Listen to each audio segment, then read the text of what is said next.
আইছি আর পর আমাকে বলতিছে যে তুই দাঁড়া আমি আসতেছি। এর মধ্যে 5 জন আমাকে ধরছে, 5 জন আমাকে পুরো উলঙ্গ করে ফেলেছে। বিভীষিকার এক রাতে নিজের উপর বয়ে যাওয়া পাশবিক নির্যাতনের এভাবেই বর্ণনা দিচ্ছিলেন 16 বছর বয়সী মেয়েটি। সমস্যার কথা বলে তাকে ডেকে নিয়ে গিয়েছিলেন বাড়ির ম্যানেজারের বউ। ঘর থেকে বেরোনোর সাথে সাথে তাকে মুখ চেপে নিয়ে যায় 5 তরুণ। বেসালার একটা ছেলে এই রুমে থাকতো, আর আমার মেয়ে এই রুমে থাকতো, মেয়ের জামাই সহ।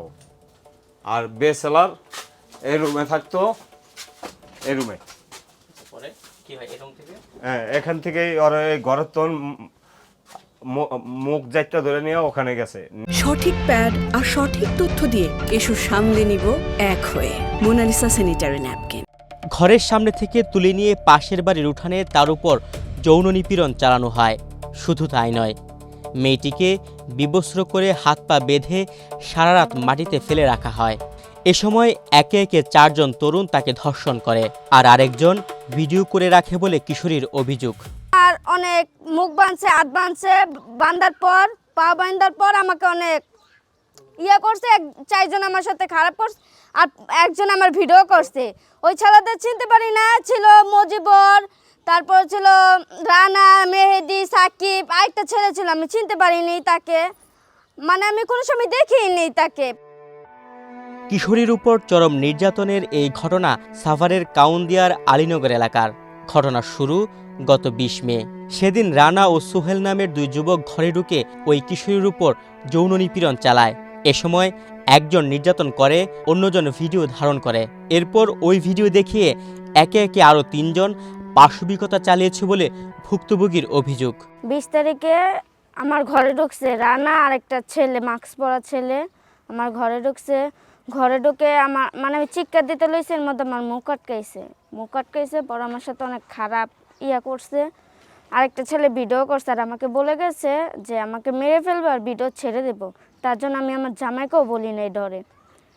তো তারপরের দিন 21 তারিখে রাতের 1টা বাজে আইসে মজিবরের ঘরে ঢুকছে আর হারবো পাহারা দিছে। এরপর আসে 25 মে সে বিভীষিকাময় রাত। ভিডিও করার পরে আমি আমার ভিডিও করার পর আবার আসছিল, প্রথম ভিডিও করছিল আমার রানা, আরেকটা ছেলে ছিল মাস্ক পরা ছেলে, আমি ওকে চিনতে পারিনি, ছেলেটারে কোনো সময় দেখিনি আমি। আমার সাথে অনেক খারাপ হয়েছে, অনেক মুখ চিৎকার দিতে গেছে, আমার মুখ আটকে ফেলাইছে। এর মধ্যে আমার অনেক খারাপ কিছু করছে। এছাড়া আমার ভিডিও করছে, আর আমাকে বলে গেছে যে আমাকে মেরে ফেলবে আর আমাকে জামাইকে মেরে ফেলবে আর আমার ভিডিও ছেড়ে দেব, এটা বলছে। বলার পর তারপর দিন এসেছে মজিবরের বউ, বাইরে পাহারা দিছে। মজিবর আমার সাথে অনেক খারাপ করছে। আমি বারবার মজিবরের বউরে ডাক দিয়েছি, জানতে আমাকে একটু বাঁচান। হ্যাঁ, কোনো গ্যারেজই করে নাই গা। তার জন্য আমি বলিনি, আমি আমার জামাইকেও বলিনি। আমার হুক দিছে আমাকে, যে বলতেছে যে তোকে আমি মেরে ফেলবো, ভিডিও ছেড়ে দেবো। তার জন্য আমি আমার জামাইকেও আমি বলিনি যে আমার সাথে এরকম হয়েছে, তুমি কি করবা করো। আমি আমার জামাইকেও বলিনি। তারপরের দিন মজিবরের বউ রাজি আয়সা আমাকে ডাক দিছে রাতে 3টা বাজে। আইসা বলতেছে যে আমি না, আমার বাসায় একটু ঝামেলা হয়েছে, তুই একটু আয়। পরে আমি আইছি, আর পর আমাকে বলতেছে যে তুই দাঁড়া আমি আসতেছি। এর মধ্যে 5 জন আমাকে ধরছে, 5 জন আমাকে পুরো উলঙ্গ করে ফেলেছে। করার পর আমার অনেক মুখ বাঁধছে, হাত বাঁধছে, বাঁধার পর পা বাঁধার পর আমাকে অনেক করছে। 4 জন আমার সাথে খারাপ করছে, আর একজন আমার ভিডিও করছে। ওই ছেলেদের চিনতে পারি না, ছিল মজিবর, তারপর ছিল রানা, মেহেদি, সাকিব, আরেকটা ছেলে ছিল, আমি চিনতে পারিনি তাকে, আমি কোনো সময় দেখিনি তাকে। রাতভর নির্যাতনের শিকার হওয়ার পর মেয়েটি তার পরিবারকে ঘটনা জানায়। তারপরের দিন আমি আমার জামাইকে আমার শরীর টাচ করতে দিইনি, যে তুমি আমাকে টাচ করো না। আমার জামাই বলতেছে যে কি জন্য টাচ করবো না।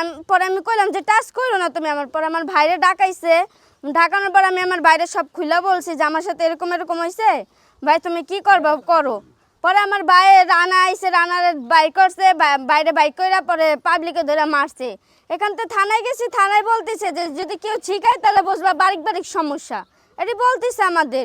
থানায় একই কথা বলছে। এ ঘটনায় সাভার মডেল থানায় মামলা করা হলেও পুলিশ তাদের অসহযোগিতা করছে বলে ভুক্তভোগীর মায়ের অভিযোগ।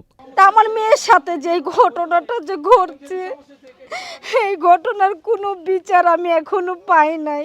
কেউ এসে আমাকে বলেও নাই যে কি হয়েছে, কিভাবে ঘটনাটা ঘটছে। সাংবাদিকরা আসলো তাদেরও আমি সব কিছু খুইলা টাইলা বললাম যে আমার মেয়ের সাথে এই ঘটনাটা ঘটছে। কেন আমি এখন এই বিচার পাইলাম না, কেন আমার মেয়েটার সাথে এই কাজ ওরা করলো।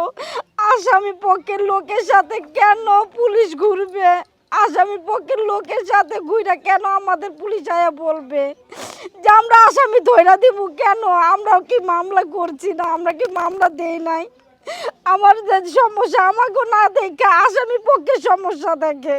অল্প বয়সে বিয়ে হয়ে যাওয়া মেয়েটি এমন পাশবিকতার শিকার হওয়ায় সমাজে মুখ দেখাতে পারছেন না বলে তার বাবা জানান। এই যে একটা দুর্ঘটনা ঘটছে, এটি তো দেশ গ্রামে ছড়াই গেছে মোবাইলে।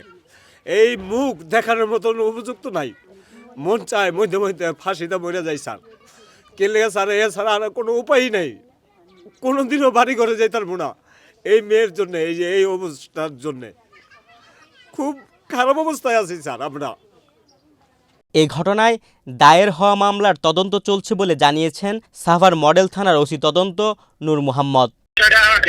আমরা দেখতেছি, কালকে ছিলাম আমি মেয়ের দাদির সাথে কথা বলেছি, মেয়ের বাবার সাথে কথা বলেছি, ঠিক আছে? আচ্ছা আচ্ছা মিটিং ফিল করলে আমাদেরকে জানানোর জন্য আমরা আইনগত ব্যবস্থা নেব।